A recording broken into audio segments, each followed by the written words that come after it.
Bueno, entonces ahora sí, Nico, te vamos a escuchar charlando sobre Síodo, muy bien, y ya tenemos tu punteo, como lo denominaste. Muy bien, comentarios acerca de Síodo, exacto. Sí, Punteo para la exposición, sí, acá está la hojita que nos hizo llegar el compañero. Muy bien, muy bien. sí. Bueno, efectivamente, el profe me propuso comentarles eh, el- toda la primera parte de la, de la teogonía. Espera que vuelvo de Roma y me vuelvo loco. ¿Te gustó, Roma? Teogonía, sí. Teogonía, el poema de Hesíodo, eh, toda la primera parte, conocida como el proemio, y que el profesor Castelo toma en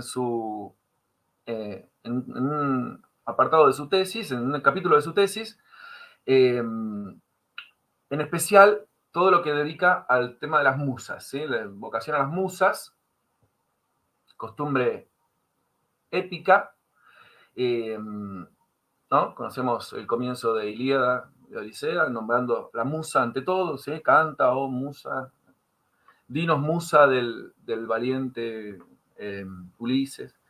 Y bueno, que Hesíodo no solo las nombra, se invoca así en nombre de la inspiración, sino que las va a desarrollar, va a desarrollar el tema, las va a presentar, las va a caracterizar.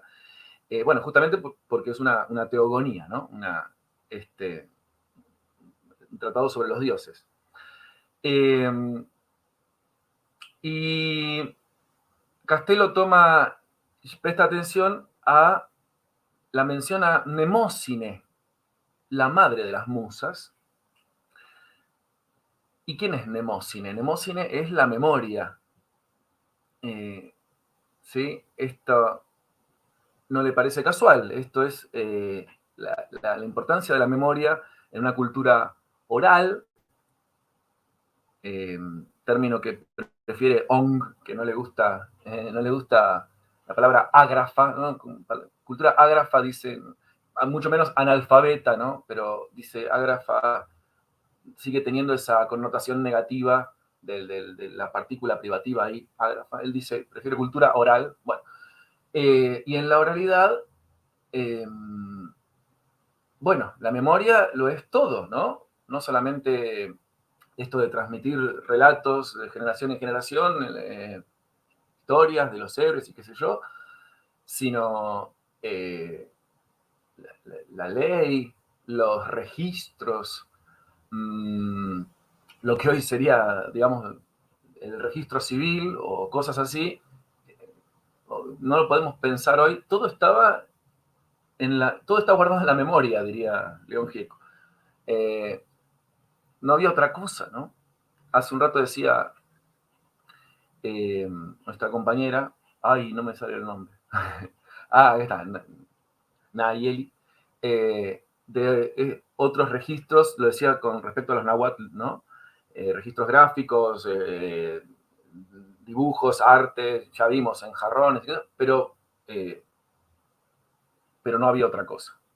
Y bueno, la invocación a las musas, Inemósine, madre de las musas. Yo me acordé porque hace unos encuentros el profesor nombró a Lugones, que propone la gauchesca como nuestra épica, ¿no? Y, es decir, y especialísimamente el Martín Fierro, por supuesto, como nuestro poema épico. Y, y entonces yo, leyendo sobre las musas, dije, pucha, el Martín Fierro también empieza con una invocación a las musas, ¿no? En las primeras estrofas enseguida aparece, ¿no? Vengan santos milagrosos, vengan todos en mi ayuda, que la lengua se me añuda y se me turba la vista, ¿no? Pido a mi Dios que me asista en una ocasión tan ruda. Eh, yo dije, esto no se le debe haber escapado a Lugones, porque si está comparando al Martín Fierro con Homero, dije, esto no se debe haber escapado, fui a El Payador, que es la obra donde él propone esto, y efectivamente lo encontré. Después les digo bien exactamente dónde. Hay un episodio que se llama El Martín Fierro, es un poema épico, y ahí menciona, ¿no?, el pedido de auxilio a los númenes en Fierro como una costumbre épica. Númenes que por supuesto son los santos cristianos, ¿no? Creo que es Bruno Snell, creo que es el que dice que no son otra cosa los santos, o el santoral cristiano, ¿no?, el patrono de esto, el patrono de otro. Él ve ahí una continuación del antiguo politeísmo, ¿no? Sería el politeísmo del monoteísmo, ¿no? Los santos. Pero hay algo que Lugones no dice, que se me ocurrió a mí leyendo a Castelo. Porque segunda estrofa del Martín Fierro dice: pido a los santos del cielo que ayuden mi pensamiento.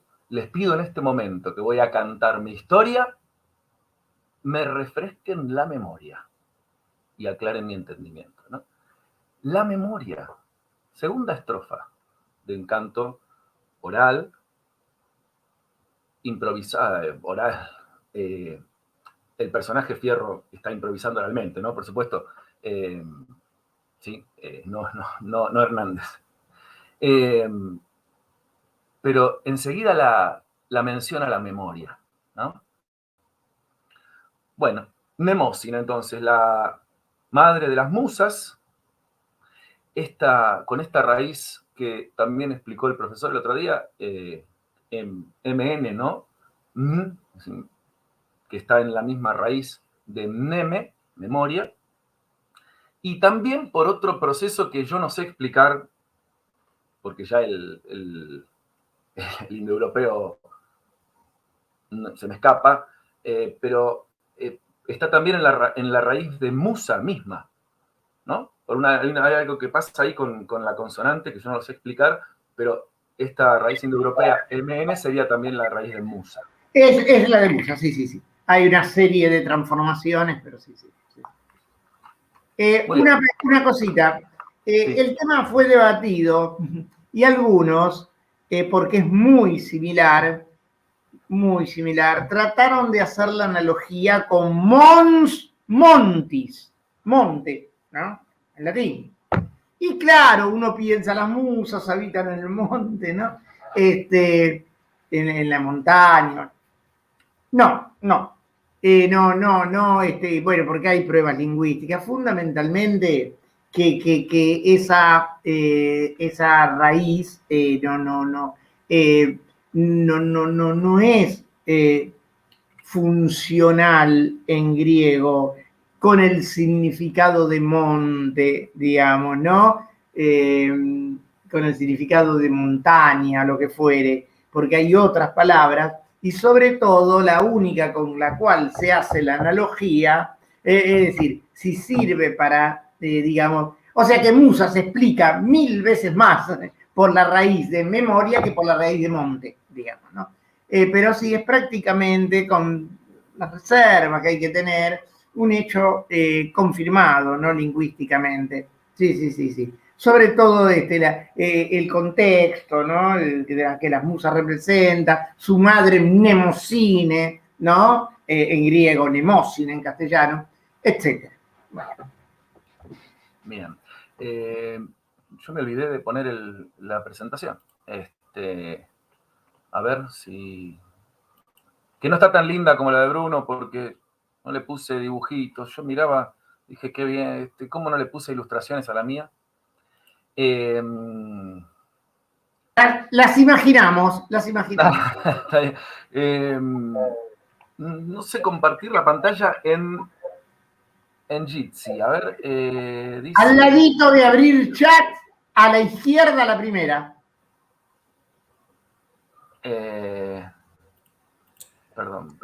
Tiene como una flechita. Ok, sí, yo estaba en otro menú. Muy bien.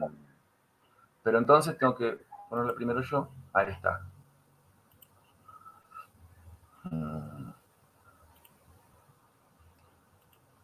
Ahí está, perdón. ¿Ustedes están viendo mi pantalla entonces en este momento? ¿Ahí están viendo ustedes? Perfecto, Nicolás. Sí. Muy bien. Bueno. Pero ahora yo no los veo más. ¿Cómo aparecía Bruno chiquitito abajo? Bueno. A ver. No, es que mientras presentás. Mientras no presento yo no veo. Bueno, Bueno, lo voy a sacar. Después lo voy a sacar. Bien, bueno, Teogonía es un poema también de origen oral, ¿no? De marcado estilo homérico, cosas que estábamos diciendo hace un rato con respecto a su composición, a estas marcas de oralidad que descubrió Parry, ¿no? Esto de la composición a partir de fórmulas, los epítetos, bueno, cosas bien de estilo homérico, entre las que está el comienzo con las musas, ¿no?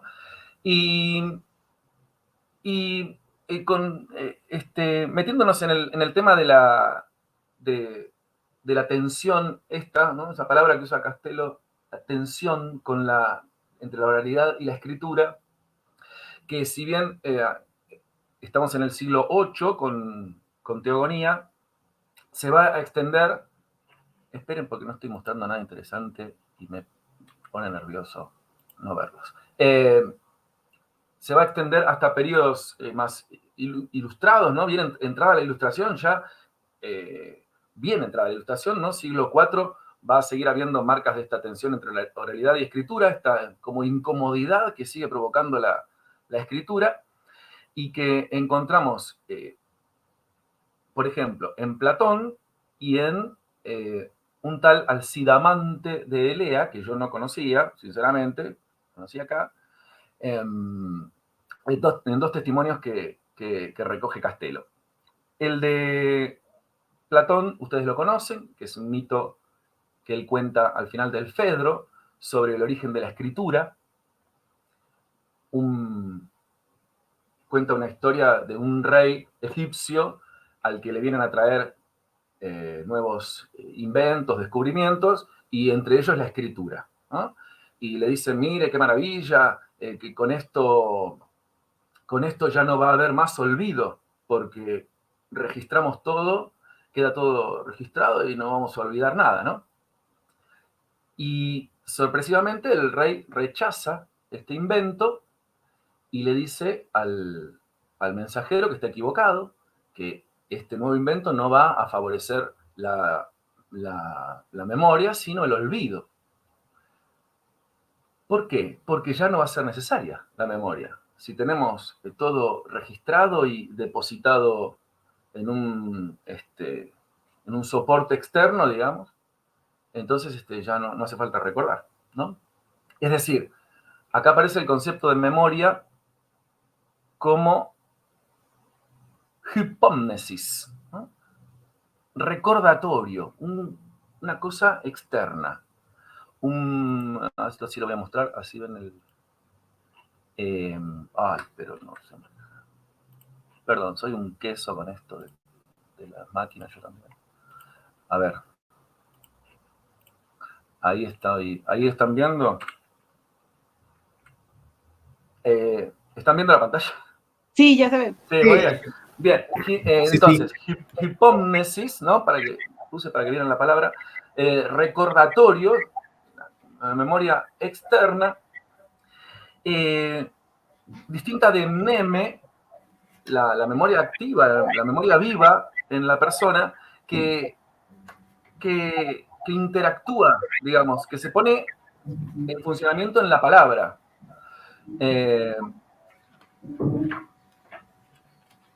Porque bueno, el otro testimonio es el de Alcidamante de Elea, este sofista que les nombré recién, que tiene un texto que se llama Sobre los que escriben discursos. Curiosamente, él escribe un discurso en contra de aquellos que escriben discursos, es decir, aquellos que redactan para apoyarse después en el texto a la hora de hablar, y le parece una tontería eso, ¿no? A Alcidamante. Señala la inutilidad de los discursos escritos, por ejemplo, para la labor cívica, ¿sí? ¿Por qué? Porque es una palabra rígida, inmóvil, muerta. Vos escribiste ahí y eso no se actualiza en la conversación. Es decir,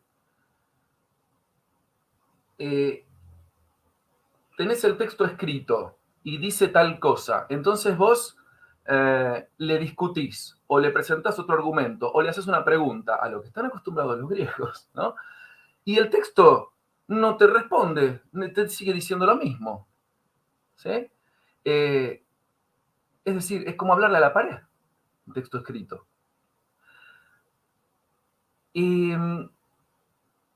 no se actualiza el discurso en el kairos, ¿no? En el encuentro del ida y vuelta, digamos. El aquí y ahora de la palabra. Eso es lo que no les cierra a ambos, tanto a Sócrates, a Platón como a Alcidamante. Bien.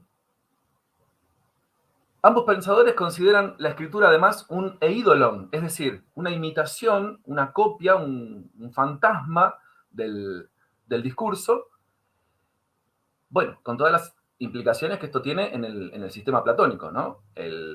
La copia, la imagen, no es la verdad, no es lo que vale la pena, ¿sí?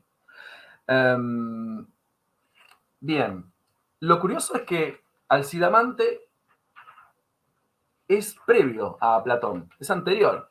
Y hay una cosa curiosa que, digamos, se nota la influencia de Alcidamante en Platón, no solo en este discurso bastante parecido, esta postura bastante parecida de la hipómnesis, sino en otra metáfora que usa, una imagen que usa Alcidamante, que a ustedes les va a sonar de algún lado, ¿no? Alcidamante dice que si vos escribiste un texto, un discurso, y después vas al ágora o lo que sea, y lo vas a repetir exactamente, estás haciendo una tontería, porque estás desaprovechando todas las posibilidades de la oralidad, toda la dinámica del kairos, justamente, ¿no? De esta puesta en acción de la palabra. Dice, es como el preso o el esclavo que estuvo preso mucho tiempo, llevó los grilletes en los pies y cuando lo sueltan, cuando lo desatan, sigue caminando por un tiempo con los pies juntos, ¿no? Como si todavía llevara los grilletes. Es decir, no se da cuenta de las posibilidades que tiene la oralidad cuando el discurso se actualiza y sigue repitiendo como un loro lo que había escrito.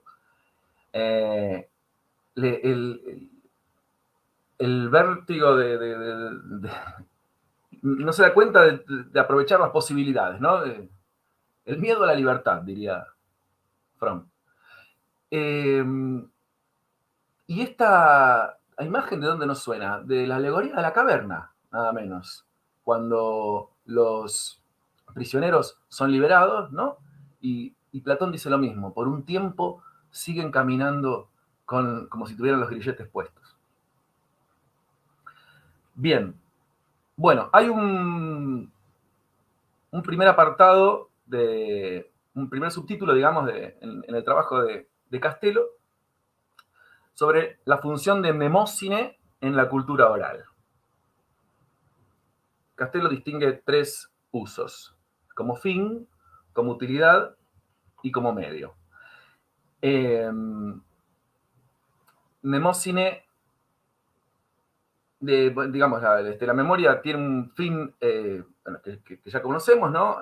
El saber almacenado en los cantos de los poetas, por el truco, digamos, del placer acústico, es decir, que lo recordamos porque nos gusta, ¿no? Y ahí está almacenado todo aquello que es digno de ser recordado. Como decía hace un rato, los hechos famosos de los héroes de antaño, ¿no? De donde se van a desprender las normas morales o normas civiles, ¿sí? Cómo debemos comportar. Por eso tenían un fin pedagógico, ¿no? Y por eso los niños o los jóvenes se educaban a partir de Homero. Y bueno, porque es la conducta digna, ¿no? De ser alabada, digamos. Las conductas ejemplares. Preceptos morales se desprenden de ahí. Bueno, pero también saberes prácticos conllevan estos poemas. Medicina, estrategia, pesca, ¿sí? Como decíamos hace un rato, pues no había otra cosa, ¿sí? Dependía de eso. Y Castelo dice, una enciclopedia tribal. Claro, el canto era prácticamente una enciclopedia, estaba todo ahí, se recurría ahí. Como utilidad, bueno, también decía hace un rato, ¿no? Registrando, ahí están los registros, las leyes, cronologías. Hoy mencionábamos en algún momento el catálogo de las naves, extenso catálogo de las naves al principio de Ilíada, ¿no? Cerca del principio, y que uno dice, ¿qué es esto? ¿No? Yo recuerdo la primera vez que leí, dice, cuando uno tiene 20 años y agarra esas obras por primera vez, dice, ¿qué es esto? ¿No? Qué aburrido, cientos de versos enumerando. Claro, pero es un registro, es el registro civil, digamos, está mencionando a las familias patricias, aquellos que merecen ser recordados, aquellos, esto se me ocurre a mí, ¿no? Que posiblemente están ahí escuchando, sus descendientes, ¿no? Bueno, y por último, la memoria como medio en función de la creación poética misma, ¿sí? Claro, a la hora de recordar. Ya sea como repetición o como improvisación. Dos concepciones que tienen que ver con los dos tipos de memoria que nombrábamos hace un rato, ¿no? Hipómnesis y mneme. La repetición de un soporte externo, digamos, del poema que te aprendiste de memoria, y la memoria para la improvisación. Y acá es donde hay que distinguir a los dos tipos de cantores épicos que había, porque una cosa era el rapsoda y otra cosa era el aedo. Tenemos dos ejemplos paradigmáticos, digamos, conocidos, que son... Sí, perdón, Nico, anoto el pizarrón para que los alumnos lean. Espera que salgo de acá, que no, sí, ahí saqué, sí. No, sencillamente esto. Quizá lo tengas anotado. El aedo y el rapsoda. Muy bien. Para que quede claro la distinción que vas a mencionar. Ah, las palabras, claro. Sí, bueno, sí. Bien, creo que viene en el coso siguiente, en la placa siguiente. Bueno. A ver, ¿dónde estoy? Acá estoy. Uy, ahora cómo sigo por donde iba. Acá está. Tenemos a Ion. Perfecto. Ahí está. Tenemos a Ion, que es el personaje del diálogo platónico que lleva su nombre, que recordemos, ¿no? Conversa con Sócrates. ¿De dónde venís? De un concurso venía de cantores, donde él había recitado Homero, ¿sí? Él era especialista en Homero. Bueno, Ion es un rapsoda, es decir, el que repite textualmente un poema aprendido, Homero en este caso, al pie de la letra. Es decir, su arte consiste en la interpretación. Aristóteles le dice, vos interpretás, ¿no? Con la expresión, con tus caras, con tu vestimenta, lográs hacer llorar a la gente en cómo decís a Homero, cómo cantás a Homero. Es decir, que si Ion la semana que viene va a otra fiesta a cantar Homero, va a cantar exactamente lo mismo, ¿sí? Porque es Homero. Eso es un rapsoda. El otro ejemplo es Demódoco,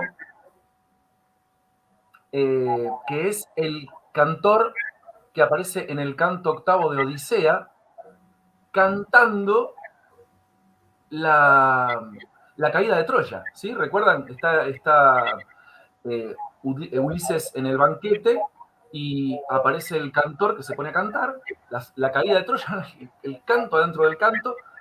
Es decir, que Ulises está de incógnito y empieza a escuchar las tristezas de su propia historia, ¿sí? Y se quiebra y pone a llorar y le dice, pará con eso que me estás matando, ¿no? Perdón, Nico, sí. no saques la pantalla. Sencillamente quiero ponerles en el pizarrón a los compañeros. Pero no sé si vos ves lo que yo noto en el pizarrón. No importa, ahí voy. Bueno, dale.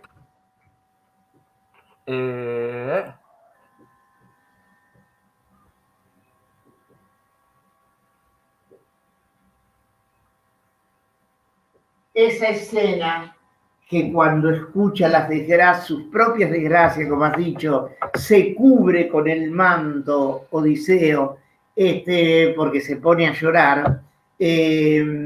Virgilio, el gran Virgilio, la lleva a su Eneida y allí es cuando llega Eneas después de un naufragio a Troya, ve las paredes pintadas con escenas, en las paredes del palacio, con escenas de la guerra de Troya, ¿no? Y se pone a llorar. Entonces, lo que dice es esto, sum lacrimae son las lágrimas de las cosas, ¿no?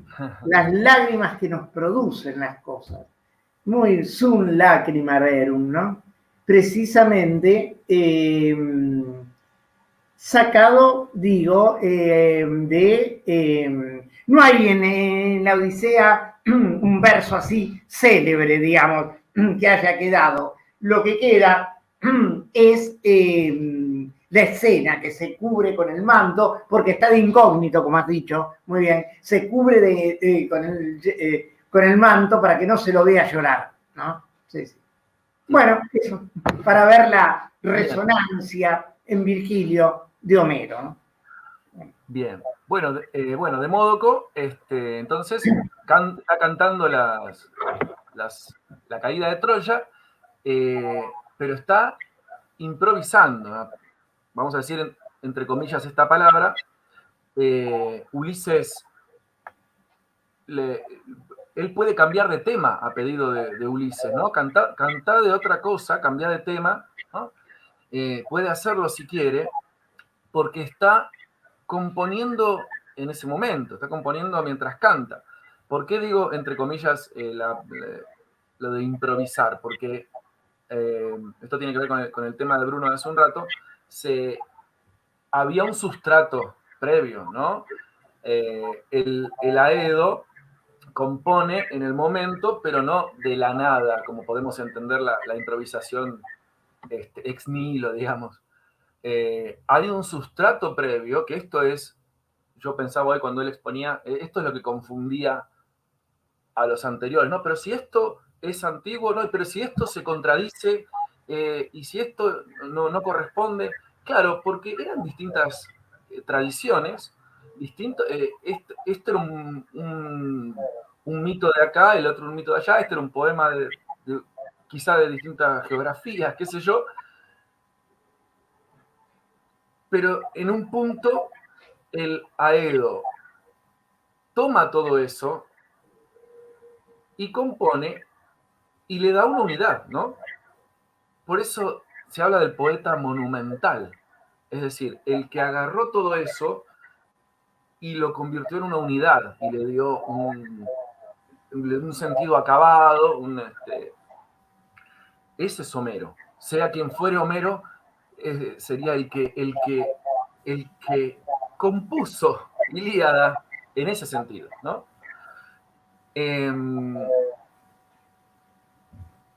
Se me ocurre, bueno, el libro del Génesis, ¿no? Que también son relatos mitológicos y que también eran originalmente orales. Vos tenés Adán y Eva, primera pareja humana, tienen a sus hijos, Caín y Abel.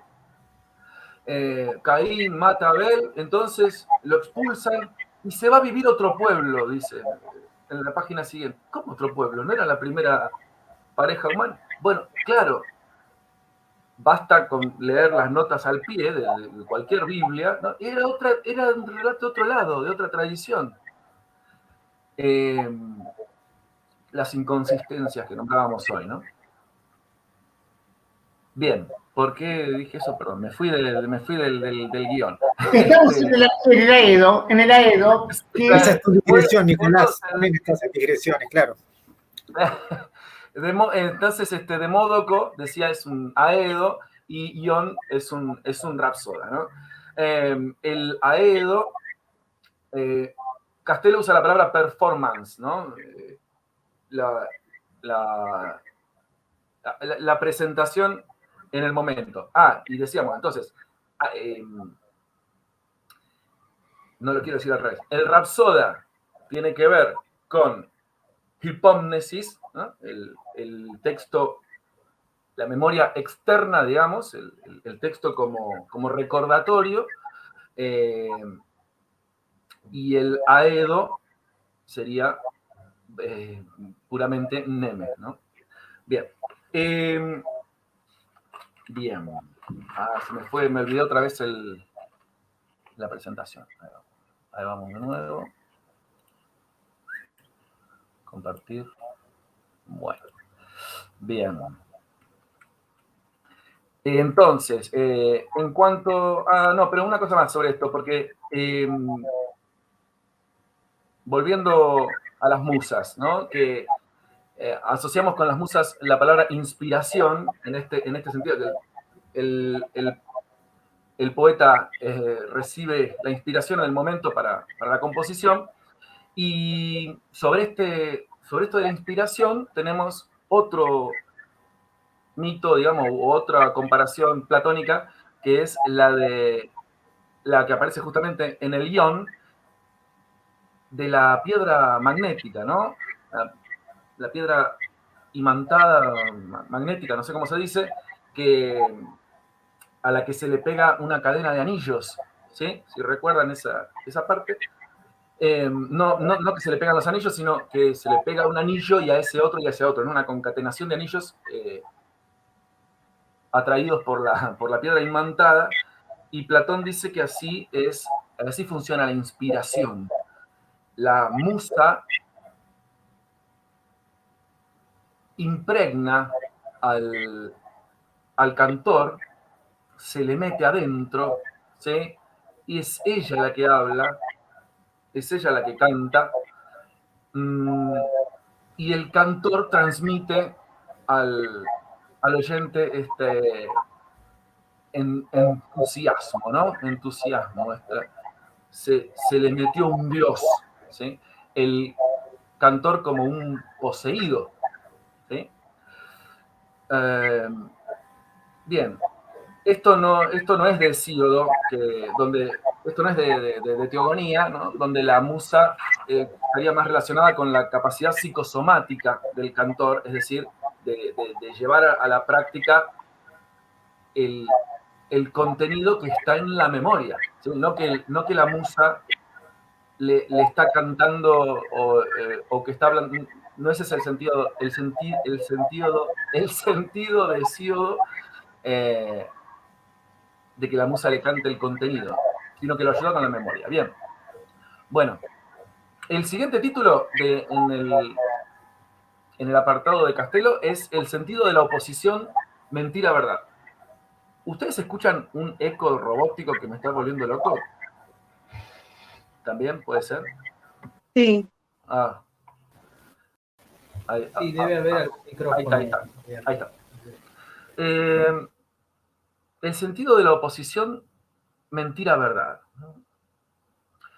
Porque en una parte las musas le dicen a Hesíodo, nosotras sabemos decir muchas mentiras con apariencias de verdades y sabemos cuando queremos proclamar la verdad. Bueno, se habló mucho de estas mentiras que dicen las musas y en principio se pensaba que, claro, los mitos, ¿no? Claro, los mitos son mentiras, ¿sí? Bueno, pero no es tan sencillo. No es mentira en ese sentido. Porque sabemos que el mito tiene un contenido o una carga, digamos, un mensaje que es el que queremos transmitir. ¿Sí? ¿Para qué aprenderíamos o repetiríamos historias absurdas, ¿no? Hay una verdad encerrada ahí, disfrazada. En ese sentido son mentiras los mitos, ¿no? Hay, como yo decía hace un rato, como dice Castelo en realidad, revestida de placer acústico, el concepto que no existe todavía, porque es propio de la escritura. En la oralidad no podemos transmitir conceptos abstractos. Eso va a ser propio de la escritura. Eso lo dice Ong también, ¿no? En la oralidad se transmiten relatos. Es la única manera. Y acá yo me acordé, cuando leía eso, me acordé de mi profesora de geografía en primer año de la secundaria, allá 1991, cuando estábamos estudiando las eras geológicas. Capaz que alguno se la sabe esto también. Estábamos estudiando las eras geológicas, ¿sí? Las etapas de la formación del suelo. Primero vino el periodo precámbrico, después el paleozoico, después el cenozoico, después el mesozoico y después el cenozoico, ¿no? Precámbrico, paleozoico, mesozoico y cenozoico. ¿Cómo puede ser que geografía no era mi materia favorita, ni mucho menos la geología, ¿no? ¿Cómo puede ser que yo 30 años después me acuerde no solo los nombres difíciles de las eras geológicas, sino además el orden, ¿no? Bueno, porque la profe aquel día dijo, chicos, preparo la mesa y ceno. Preparo la mesa y ceno, ¿no? Precámbrico, paleozoico, mesozoico, cenozoico. No me olvidé nunca más. No sé de qué trata, ¿no? Ya no me pregunte, pero el orden y los nombres no me lo olvidé nunca más, ¿no? Entonces, yo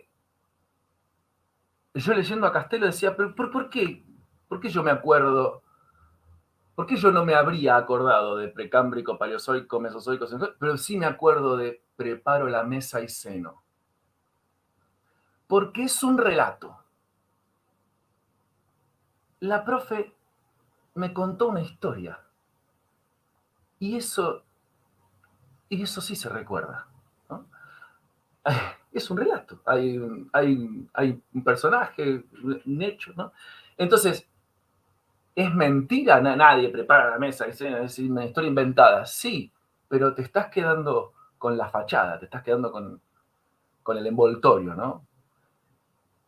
Esto dice Castelo, son mentiras en tanto disfraz, adorno, ¿sí? La verdad está dentro. La ficcionalización de los conceptos, ¿no? Que repito, no podemos pretender conceptos puros hasta, eso es propio de la escritura, ¿sí?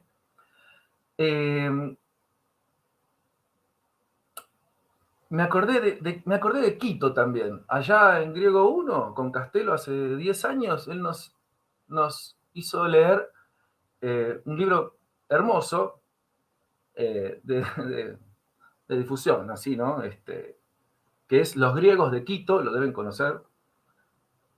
Y Quito dice, ¿cómo una cultura, una sociedad como la griega, con esa pasión por la verdad, con esa curiosidad, ¿no? esa inquietud eh, por la explicación, ¿cómo puede haber dado una mitología tan variopinta, tan disparatada, digamos, entre comillas, ¿no? Bueno, porque los mitos son explicaciones, dice Quito. Los mitos eran explicaciones. Y es esto, ¿no? El concepto que todavía no existe, disfrazado de una historia recordable en la oralidad. Si Platón expulsa o destierra a los poetas de la República, lo hace por un cierto puritanismo, ¿no?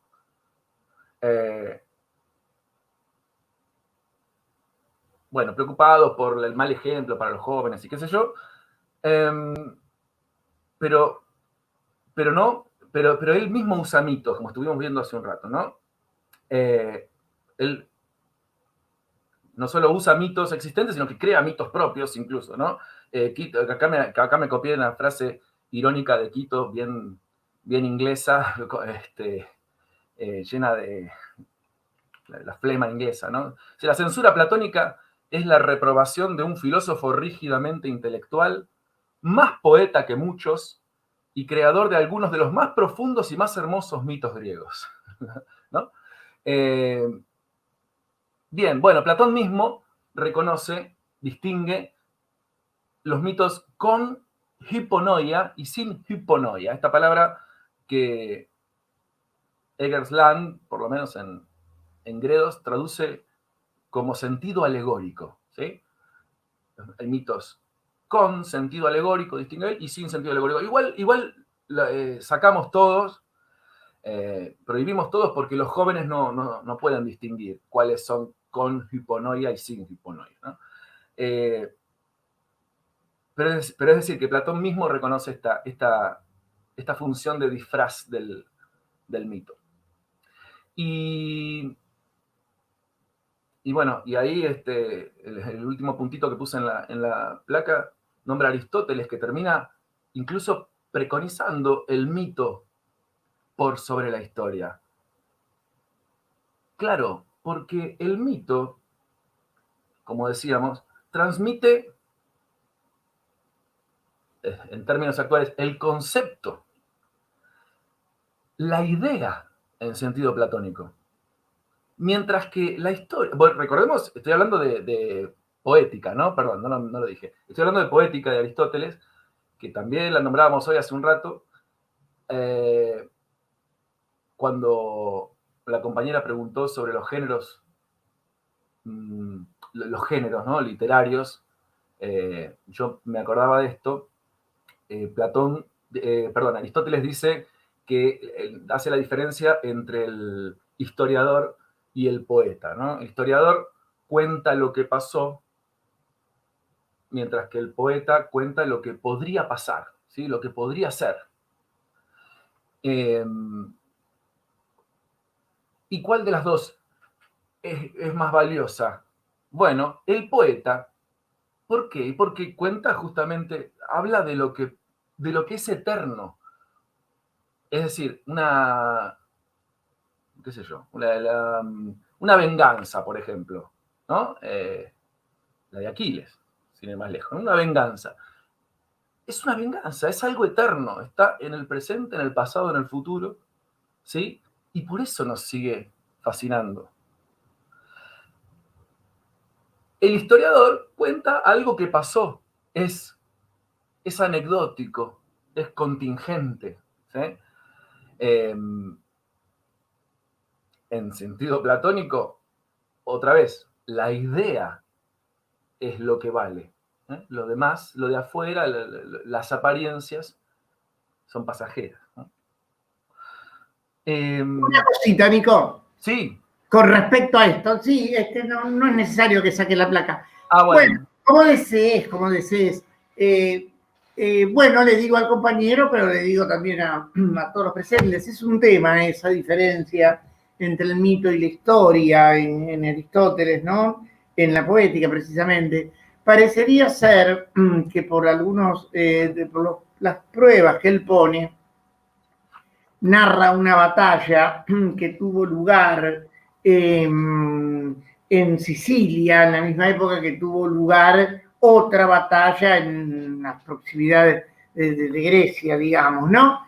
De manera que parecería que se inclina más a la idea de la historia como crónica, como sucesión de hechos contingentes, negando una relación de causalidad entre los eventos. Es decir, que en una tragedia, por ejemplo, habría un nexo de necesidad entre todo lo que ocurre, bueno, que haría que sea un tipo de relato diametralmente diferente al de la historia. Entonces, la historia tendría, digamos, los prototipos de la historia tendrían un carácter contingente frente a un prototipo poético, Edipo, Aquiles, que tendría un valor universal, si se quiere, ¿no? Pero bueno, es un tema porque la historia también podría defender su carácter universal, ejemplificador, ¿no? Pero bueno, en principio sí, atribuye al mito la posibilidad a la poesía, digamos, ¿no? Está bien. El valor de ser más filosófica que la historia. Sí, sí, sí. Bien. Bueno, esa observación quería hacer. Sí, bueno, claro, irónicamente sería más verdadero el mito que la historia, sí, ¿no? Desde esa postura. Bueno, faltan dos titulitos más, pero breves, que tiene la tesis. Ay, ¿qué hice? Acá. Me fui. ¿Dónde estoy? Acá. El siguiente título en el trabajo del profe es La conciencia de la profesión poética de Hesíodo. Y esto también lo nombramos hoy, en la primera parte. Hoy me spoilearon casi toda la exposición, les digo. Casi me quedo sin exposición porque se nombraban cosas de acá. El profe hoy decía que Hesíodo es el primer autor, ¿no? En el sentido de que es el primero que firma, digamos, por decirlo así, su obra, porque en este proemio se nombra a sí mismo. ¿Está bien? Sí, es en esta parte que copia acá, ¿no? Dice, las musas enseñaron una vez a Hesíodo un bello canto mientras apacentaba sus ovejas. Aparece el nombre del autor en el mismo poema, ¿no? Esto lo analiza Castelo como una voluntad de validar la profesión del poeta, ¿sí? Justamente en plena en plena invocación a las musas, ¿sí? La tarea del poeta. Bien, las musas, dice, me infundieron voz divina para celebrar el futuro y el pasado. Bueno, este yo, esto es lo que llamamos el yo poético, ¿no? Está hablando, aunque dice acá a Hesíodo, después, pasa a la primera persona. La palabra que usa Castelo es sfragis, ¿sí? Es decir, el sello, la firma del autor. Algo insólito, como decíamos hoy, para la antigüedad, ¿sí? El yo, el individuo, es algo moderno, ¿no? Bien.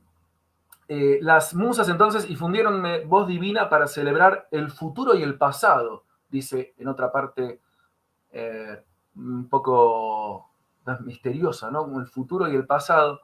Bueno, el Aedo es el encargado mortal de cantar el poema inmortal de la divinidad, ¿sí? Es decir, lo que decíamos hace un rato, la idea es eterna, ¿no? En sentido platónico, por lo menos. Es para el futuro también.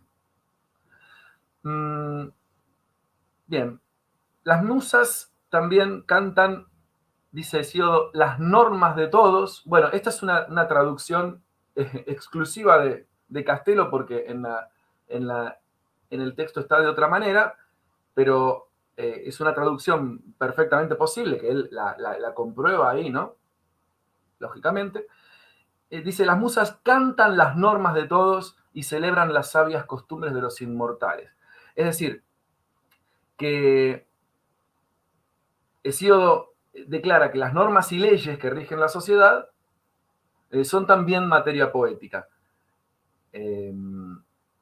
Y esto tiene que ver con el último puntito que viene, a ver si...